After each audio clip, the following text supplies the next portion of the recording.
Bonjour à tous, bienvenue dans un nouveau numéro de Ça mange quoi, avec aujourd'hui un épisode exceptionnel consacré à Ça mange quoi, un joueur de l'équipe de France de football, et j'ai la chance et le privilège d'être avec le docteur Franck Le Gall. Bonjour. Bonjour. Tu es le médecin de l'équipe de France de Ouais. football. On va parler de l'alimentation des joueurs de l'équipe de France, mais d'abord, ça consiste en quoi le métier de médecin de l'équipe de France? C'est le suivi au quotidien d'un groupe de 23, 24, 25.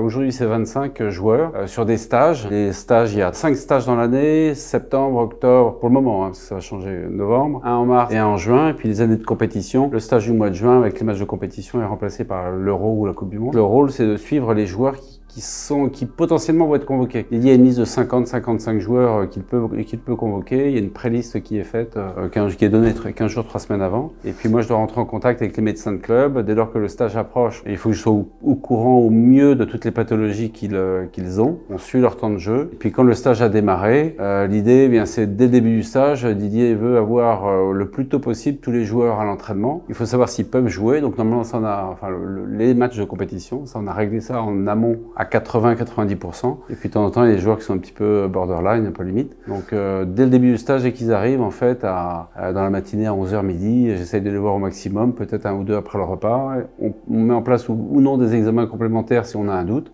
Et l'idée, c'est de savoir à 15h qui va rester, qui potentiellement va rester. On a une idée quand même avant qu'ils arrivent. Mais si vraiment on doit en renvoyer un, faire un examen ou autre. Et ensuite, pendant le stage, ça va être s'assurer qu'ils sont présents tous à l'entraînement et dans de bonnes conditions, qu'il n'y ait pas de douleur, pas de problème. Donc je suis pas tout seul, évidemment, il y a une équipe. Il y a 4 kinés, un ostéo qui travaillent beaucoup et pour me donner un coup de main dans cette charge. Et puis donc l'idée, c'est qu'ils soient à 100% à chaque entraînement et prêts pour le match. On va revenir justement à propos des blessures, de l'entraînement, mais en termes d'alimentation, à quel point l'alimentation est importante pour un joueur de l'équipe de France? Elle est importante pour tout le monde, pour le tout venant aussi, pour des sportifs de haut niveau. Il n'y a pas que les joueurs de l'équiip de France, il y a plein de sportifs professionnels qui ne sont pas sélectionnés et pour lesquels c'est aussi important. Elle est importante pour être performant, tout simplement, pour faire court.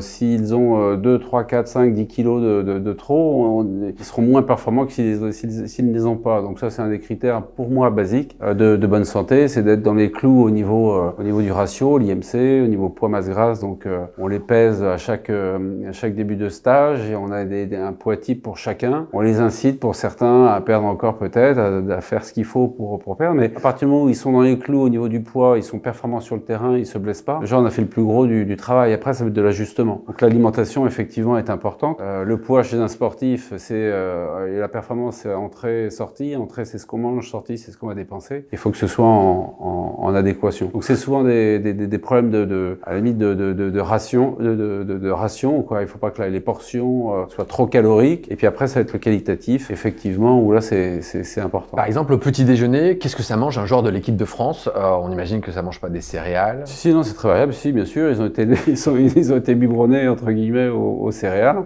Jus de fruits, ça va être des omelettes, ça va être tartine grillée, ça va être confiture. Le beurre est autorisé au petit déjeuner. Non, c'est un petit déjeuner classique, il n'y a rien de... Mais il est un peu salé quand même. Oui, l'omelette ou les œufs sur le plat peuvent être salés. Oui. Mais est-ce qu'il y a des charges particulières? Est-ce que vous leur dites le matin, écoutez, il va falloir manger protéiné, rajouter des omelettes? Ou est-ce qu'ils sont un peu en autonomie et tant que le poids est correct, que les performances sont bonnes, est-ce qu'on les laisse un peu tranquilles? Ou le matin on leur dit attention quand même, c'est une tartine et pas deux, je sais pas. Non, ils sont en autonomie complète. Les plus jeunes, ils sont peut-être un peu plus à risque, mais comme ils démarrent dans la carrière, je dis les plus jeunes, aussi en équipe de France, ils démarrent la carrière, donc forcément il y a des ajustements qu'il va falloir peut-être faire. Il faut qu'on apprenne à les connaître, on les regarde, on voit ce qu'ils mangent le matin, le midi. Le matin c'est libre service, quoi. C'est un peu comme ils veulent en fonction de l'heure de réveil. Par contre midi et soir, c'est tout le monde à table en même temps, on est tous ensemble. Donc là on a un œil évidemment sur les portions. Donc là on va ajuster et puis on va apprendre à les connaître.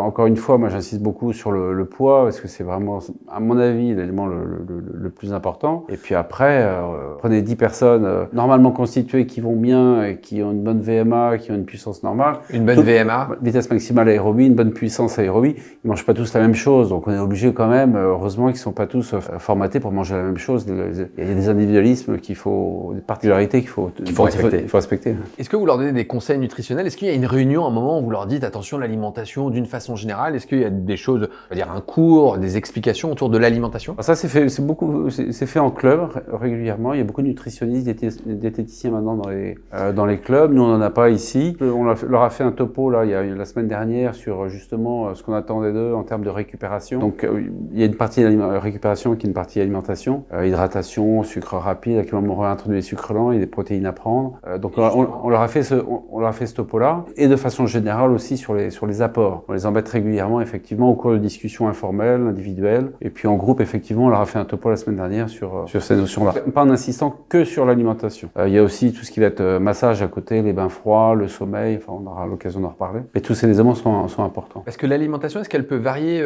On mange différemment après un match qu'avant un match? Est-ce qu'en entraînement, on mange différemment? Est-ce qu'elle évolue au cours d'une compétition? Ça évolue pas au cours de la compétition. Par contre, la semaine est différente. Effectivement, le jour de match est particulier. Le reste du temps, c'est hiérarchisé, on va dire, un petit peu. C'est très, très rituel. Plutôt. Jour de match, effectivement, l'idée c'est de pas arriver avec un tube digestif rempli de fibres pour qu'il n'y ait pas d'inconfort digestif. L'idée avant le match, ça va être de commencer à s'hydrater dès la collation et régulièrement pour éviter d'arriver à un moment où on va avoir soif pendant l'effort. Il n'y a rien de pire que d'avoir soif. Quand on a soif, c'est qu'on est déjà en déshydratation. On est déjà déshydraté, donc il faut commencer à boire avant pour pas avoir cet état-là pendant le match. Alors après, ça dépend des conditions climatiques. Il y a des joueurs par 35, si on joue par 35 degrés extérieurs, qui vont perdre jusqu'à 3-4 kilos sur un match. C'est arrivé dans certaines compétitions. Donc l'idée, évidemment, c'est de réduire cette potentiel de déshydratation. À chaque fois qu'ils se déshydratent d'un %, ils perdent 10% de leur capacité phisique. C'est ce qu'on dit dans les topos. 2%, c'est 20, etc.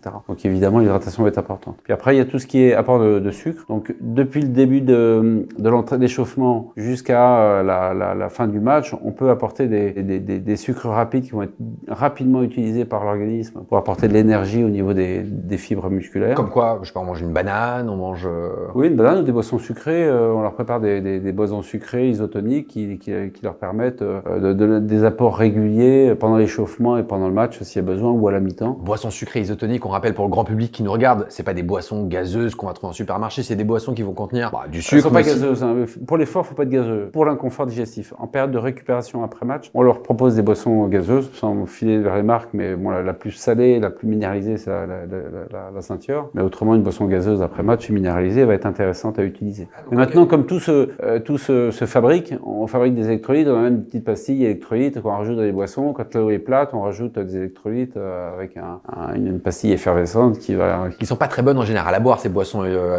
Fruits rouges, orange, il y a tous les goûts. Donc ces boissons-là, c'est un peu de sucre et puis tout ce qu'il faut justement pour compenser les pertes en sels minéraux qu'ils vont avoir durant l'effort. Exactement. Vous avez parlé de collation tout à l'heure. On peut dire goûter pour le grand public. Ce serait quoi une collation d'un joueur de l'équipe de France? Un peu comme le petit déjeuner. C'est des choses qui vont être absorbées rapidement. Ça peut être un jus de fruits, ça peut être un pain de mie, ça peut être des tartines. Pas de gras, pas de graisse. Et puis ça va être des sucres, confitures. En fait, l'idée, c'est d'avoir quelque chose dans le ventre. Ça ressemble à un goûter classique. On va enlever tout ce qui est graisse potentielle. Au déjeuner, au dîner, du coup, ça mange quoi concrètement? Ils font entrée, plat, dessert. Ils ont droit à quoi en fait?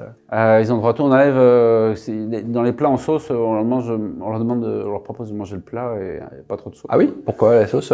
Non, tout ce qui est gras en fait. C'est pour dire que tout ce qui est produit, tout ce qui est graisse en fait, même dans les cuisines, on demande aux cuisiniers de cuisiner avec des éléments qui sont pas pauvres en graisse, mais on en trouve partout les graisses, il n'y en a pas besoin, on a sur la peau. S'ils ont besoin de matière grasse, on va dire, ou de graisse, de lipides pour courir, ils vont la trouver sur eux, hein. Sauf les quelques-uns qui sont très très secs. On en a quelques-uns qui ont une masse grasse qui est vraiment très basse. Vous avez des balances spéciales qui permettent de mesurer, de faire la distinction entre masse grasse? Je suis pas très balance, impédance métrie, c'est pas mon truc, je reste encore avec la pince à pli. La vieille méthode, mais qui honnêtement marche très très bien. On peut expliquer au grand public ce que c'est que cette pince? C'est la pince d'Arpenden, elle s'appelle. C'est la pince. Alors il y en a qui font 8 plis, moi j'en fais que 4 à l'ancienne. C'est un pli bicipital, un pli tricipital, le pli sous-scapulaire et puis le pli suprailiaque. Donc on fait quoi? On pince la peau et on voit ce qu'il y a comme graisse. On mesure l'épaisseur de la peau et en fait on fait la somme des 4 plis et la somme avec une formule magique nous donne une masse grasse. Hein. Donc ce qui fait que comme je fais ça depuis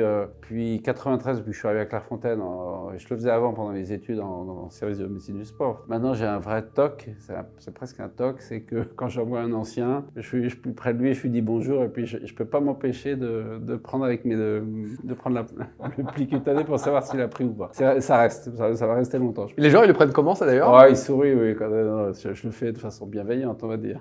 Évidemment. Logiquement, un footballeur pro, avec les mesures que je fais depuis 30 ans, il doit se situer, enfin je suis pas le seul, hein, c'est pas moi que j'ai pas inventé le truc, hein, mais il faut qu'il soit en dessous de 10%. Alors, il faut donc en dessous de 10% de masse grasse. Donc on a quelques-uns qui sont à 5, 5,5, eux, c'est sont des phénomènes. Puis on a quelques-uns qui sont un petit peu au-dessus. Pour revenir sur l'alimentation du déjeuner, du coup, qu'est-ce qu'ils prennent en entrée par exemple? Est-ce qu'on leur impose une entrée en disant il n'y a pas plat dessert? Rien n'est imposé. Moi je considère aussi que l'objectif c'est la finalité, c'est qu'ils soient performants. En préparant l'interview l'autre jour, vous me parliez du petit écolier là, non? Oui, des petits princes, des écoliers, des pims. Ça c'est pas interdit. Ah oui. Non, c'est pas interdit, c'est de manger la boîte qui est interdit. Autrement, si vous en mangez un au goûter, il vaut mieux manger ça qu'avoir un ventre vide. Parce qu'on imagine que les produits qui sont donnés à l'équipe de France, c'est des bons produits, que tout est fait sur place, c'est du fait maison. Tout à fait. Il y a pas d'industriel effectivement là-dessus. Les plats sont préparés effectivement pour qu'ils soient plus intéressants possible d'un point de vue nutritif et qu'ils soient au niveau gustatif, qu'ils soient le plus adaptés. Je suppose que la pizza, c'est interdit pour un joueur de l'équipe de France. Non, c'est assez bizarre d'avoir ce stéréotype en tête. Non, c'est pas interdit du tout. Non, on en propose dans les vestiaires hein, après match. Il y a pas que ça. Hein. Il y en a d'autres qui proposent des sushis. Et les pizzas, c'est relativement le plus simple. Non, c'est pas interdit du tout. Après match, ils ont droit à de la pizza? Oui, tout à fait. Bah oui, la pizza, c'est relativement complet. Le problème, en fait, c'est la quantité. C'est des problèmes de quantité hein, la plupart du temps. C'est un moment, l'après-match, c'est quand même un moment. Ils ont fait un effort. Ils sont cramés, ils sont fatigués. Il n'y a pas 10 coca, il n'y a pas 10 pizzas. Tout a affaire de quantité. On sait qu'on joue. Enfin, ils savent qu'ils jouent 3, 4, 5 jours après. Donc, ils doivent faire ce qu'il faut. Mais si on fait des petites entorses au règlement, à mon avis, c'est pas très grave. Le principal, c'est quand même comment elle est faite, cette pizza, avec le moins de matière grasse possible. Elle apporte quand même des glucides, ça c'est important. Pour peu qu'il y ait il y a un peu de légumes dessus, vous allez apporter les fibres, les sels minéraux, etc. Et puis, si vous rajoutez un peu de jambon, vous aurez les protéines. Ça ne nous empêche pas de faire ce qu'il faut à côté. Et ça doit rester un moment quand même, l'après-match, un moment de convivialité, entre guillemets. Et que c'est un vrai moment où ils doivent partager quelque chose et se faire plaisir. J'aurais jamais cru qu'un joueur de l'équipe de France de football mange une pizza après match, s'il le souhaite évidemment. Vous avez été aussi médecin des moins de 15 ans, des espoirs, donc vous avez été au contact de plus jeunes. Est-ce que vous auriez des conseils à donner en termes d'alimentation aux plus jeunes qui nous regardent et qui souhaitent peut-être un jour devenir un joueur pro de football? Est-ce qu'il y aurait un ou deux conseils, même peut-être en dehors de l'alimentation, que vous pourriez leur donner? À part de rien lâcher, évidemment, mais ça c'est aux entraîneurs de le dire. Hein. Il faut éviter les grignotages. Les parents ont un rôle évidemment important à jouer. Si les armoires quand ils rentrent de l'école ou quand ils rentrent du sport sont pleines de gâteaux, c'est pas adapté. En termes de sommeil, est-ce que le sommeil est important en tant que médecin de l'équipe de France? Est-ce que alors je suppose que les joueurs sont sensibilisés puisqu'en club on leur demande de faire attention, mais à quel point le sommeil est important dans la vie d'un joueur professionnel de football? Le sommeil est très important. On considère qu'il faudrait qu'ils dorment 8 à 10 heures par nuit. Ça participe à la récupération. C'est-à-dire tous les efforts qu'ils ont fait pendant la journée sur le terrain, en fait, doivent être optimisés entre autres tout ce qui va être hormones de croissance, fabrication, récupération des fibres musculaires et construction des fibres musculaires. Tous ces éléments vont être régulés, optimisés pendant la nuit, pendant ces périodes de sommeil. Il y a le travail sur le terrain, il y a toutes les phases passives, on va dire, sont importantes aussi pour récupérer. Donc on considère qu'entre 8 et 10 heures de sommeil dans une nuit, et si possible à partir de 22, 30, 23 heures. Et le risque de blessure aussi? Est-ce qu'on sait qu'un joueur qui manque de sommeil, est-ce que c'est un joueur qui peut se blesser? Je sais pas si c'est écrit noir sur blanc comme ça sur les études scientifiques, mais effectivement, si vous arrivez à l'entraînement, vous êtes couché à 5 heures et l'entraînement est à 10 heures, vous n'avez dormi que 4 heures, même si vous avez fait une grosse sieste derrière, vous pouvez pas être performant, c'est pas possible en termes de vigilance. Et les joueurs, ils sont conciliants avec ça, ils l'ont intégré aussi en disant que ça fait partie de leur routine, leur hygiène de vie, que c'est, je vais pas dire aussi important que l'entraînement, mais que aussi cette récupération, elle est vraiment essentielle et qu'elle est pas superflue. Je pense qu'ils en sont conscients. Alors vous dire qu'ils en sont tous conscients, je mentirais, mais c'est notre rôle justement encore une fois de les sensibiliser. Votre rôle aussi sur le terrain, c'est de soigner des blessures, évaluer la gravité. Est-ce qu'il vous est déjà arrivé d'avoir un joueur blessé sur le terrain et vous dites non mais là c'est mort, terminé, il faut sortir, mais le joueur souhaite continuer, qui a le dernier mot à la fin? Personnellement, c'est le joueur. C'est-à-dire que on leur laisse toujours la possibilité. Sur le terrain, c'est pas toujours très facile d'avoir une parfaite idée. C'est un examen très succinct, hein. C'est souvent un interrogatoire plus qu'un examen. On arrive à faire un examen de croisé par exemple, de lésion musculaire. Le joueur vous dit ça a craqué. Là, il y a pas tortillé, on sait qu'il va sortir. Par contre, quand il vous dit ça a tiré, je me suis fait une entorse, la cheville c'est tordu, a tourné, l'examiner une cheville sur le terrain quand ils sont avec leurs chaussures, chaussettes, le strap qu'ils ont potentiellement potentiellement, on va dire en 1 minute ou 1 minute 30, c'est impossible de faire un examen digne de ce nom. Vous avez des critères, vous appuyez sur tous les points que vous voulez. Si vous pouvez tester l'élasticité, c'est parfait, tester un muscle, mais c'est franchement très succinct. Et sur le banc de touche, vous avez un entraîneur qui vous demande de faire au plus vite. Donc, ça va être une discussion, 9 fois sur 10, il va rester sur le terrain. Mais si vous annonce pas de critères de gravité, ça a craqué et je veux sortir direct, ou le genou, vous sentez qu'il y a un Lachman, une rupture de croisée, ça m'est arrivé quelques fois au bord du terrain. Vous avez fait le diagnostic d'emblée en vous disant là c'est bon, c'est Oui, croisé. oui.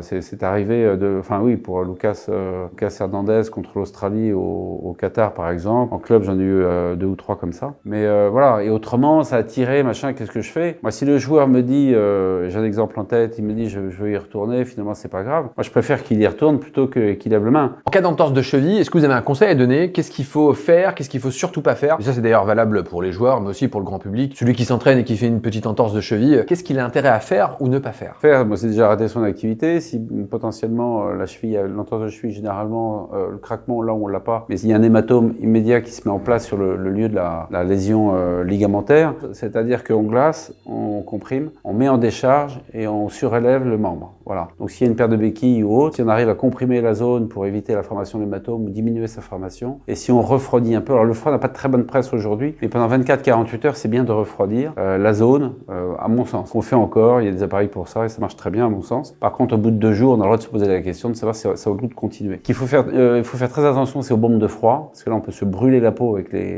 si le spray est trop près, et c'est sûrement pas la meilleure façon à utiliser. On n'utilise quasiment plus nous à notre niveau. Puis l'autre conseil derrière, c'est de consulter rapidement au sein du sport. Voilà, l'idée c'est de savoir dans une entorse, c'est la première question qu'on se pose généralement, c'est de savoir s'il y a une fracture ou pas associée. Donc généralement les patients, quand on les voit en consultation, ils sont passés par les urgences. On a la radio, on sait que c'est pas cassé, et donc après on va faire un examen ligamentaire. On va s'aider ou non d'une échographie. Mais l'idée c'est de consulter. Quel est le rôle des étirements avant un match, avant de faire du sport? Est-ce que c'est très important et pourquoi c'est important si c'est l'est? L'étirement c'est pareil, là il y a une moins bonne presse qu'il n'avait. C'est surtout les étirements passifs, à quel moment on passe du temps pour s'étirer. En fait, moi à mon niveau, on pourrait passer beaucoup de temps dans la journée. À notre niveau, c'est pas forcément pour prévenir les blessures, c'est pour gagner en amplitude articulaire. Quand vous avez un ballon à aller chercher en hauteur à droite avec votre jambe, vous faites une ouverture de hanche. Si vous avez 2-3 degrés de plus pour le faire, c'est pas plus mal. Donc les étirements sont toujours valables pour gagner en mobilité et en amplitude. Mais pas tellement pour prévenir les blessures. Non, parce que ça c'est pas validé. Hein. L'étirement pour prévenir la blessure, non, ça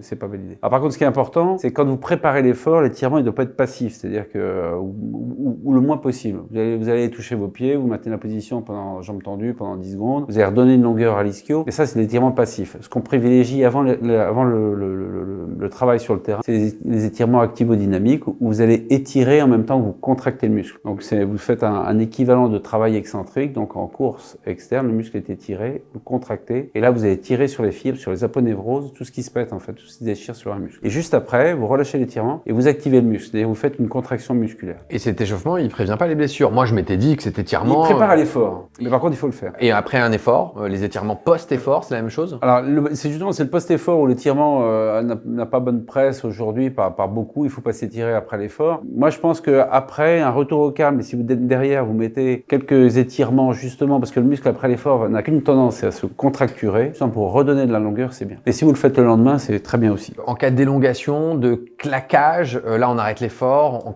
qu'est-ce qu'on fait? Alors c'est le protocole Rice, Police, Peace and Love, celui que vous voulez. Le plus important, c'est de comprimer. Il faut comprimer la zone pour éviter que ça ne saigne et qu'il y ait un œdème qui se forme. Moi, je pense qu'il faut refroidir encore pendant 24 à 48 heures. La mise en décharge, elle est presque logique. De toute façon, on a mal. Voilà, on va boiter et si vraiment ça va pas du tout, on va sortir les béquilles. Mais sur une lésion musculaire, c'est rare, mais il faut savoir le faire si vraiment on peut pas. Et ensuite, c'est consulter rapidement un médecin pour faire le diagnostic, l'échographie éventuellement. Tous les médecins du sport aujourd'hui ont un échographe au cabinet et donc ça va très vite. On n'est plus sur le rendez-vous 5 jours après, l'échographie et je reviens avec mon écho. Ça, c'est terminé maintenant. Le médecin du sport, on a tous un échographe avec nous. Et le plus important, encore une fois, c'est d'aller chez le kiné. Il vaut mieux aller chez un kiné rapidement après un traumatisme qui vous prenne en charge. Peut-être le temps d'avoir l'écho. Le kiné, il est capable sur prescription médicale, parce que il faut quand même respecter, à mon avis, le sens des choses. Sur prescription médicale, avant même qu'on ait l'écho, si l'écho n'a pas été fait, il est capable de faire des soins. On voit régulièrement des joueurs avoir des crampes en fin de match. C'est dû à quoi ces crampes et est-ce qu'on a peut-être un conseil qu'on pourrait donner? C'est quoi, on n'a pas bu suffisamment? Souvent, c'est l'hydratation et après, c'est un problème de sels minéraux, de minéraux à apporter. Donc, c'est l'intérêt de boire effectivement régulièrement et avant même le début du match ou de l'échauffement, justement pour éviter cet état de déshydratation éventuellement qui va se mettre en place. De toute façon, inévitablement, hein, l'organisme va se déshydrater. Donc, s'hydrater régulièrement, si possible avec des eaux contiennent des sels minéraux. Et le sucre aussi va être un élément important pour contrer ces crampes. Est-ce qu'il y a une compétition qui est plus dure qu'une autre quand on parle de compétition internationale? Est-ce que l'Euro, c'est plus dur que la Coupe du Monde, la Ligue des Nations, sur le plan physique? Non. Non, c'est les mêmes compétitions pour peu qu'on ait les mêmes délais de récupération entre deux matchs, mais je crois que c'est le cas. Une Coupe du Monde, je sais plus, je crois qu'il y a peut-être un jour ou deux de plus, enfin ça se joue pas.